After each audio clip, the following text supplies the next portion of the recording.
In today's video, I'm going to teach you how to add animated background in Shopify.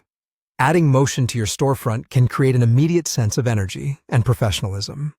In this video, I'll walk you through a simple app-based approach that requires no coding and gives you plenty of control. Start by visiting the Shopify App Store and searching for terms like animated background or video background.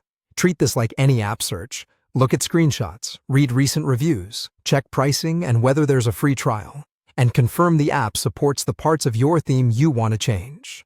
A commonly used option is CBB video background, but choose the app that best matches your feature needs and budget. Once you've chosen an app, install it following the app's instructions. Most apps will ask for permission to integrate with your store and then add their user interface either in the Shopify admin or right into your theme editor. The installation process is usually guided. Follow the on-screen prompts, accept the permissions the app requests if you're comfortable, and complete any onboarding steps. If the app offers a demo or tutorial, take a minute to walk through it so you understand where the settings live.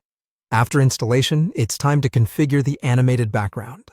Open the app's settings and upload the media you want to use. You can typically add a short video clip or a GIF.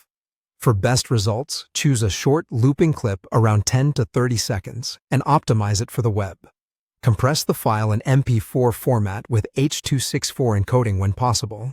Keep the file size reasonable to avoid slowing your site, and mute the audio so the background doesn't interfere with visitor experience.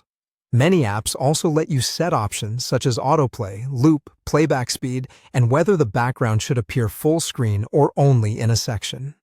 Pay attention to fallback behavior and mobile presentation. Some apps let you upload a static image to show on mobile devices or when a video is blocked.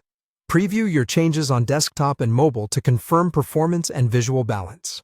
And test how the animation behaves with your header, text overlays, and call to action buttons in different screen sizes. Finally, if you encounter any issues, reach out to the app's support team or consult the app documentation. If you ever need to revert, most apps provide a clear uninstall or disable option. With the right app and a few thoughtful choices about media and settings, you'll have a polished animated background on your Shopify store without touching a single line of code.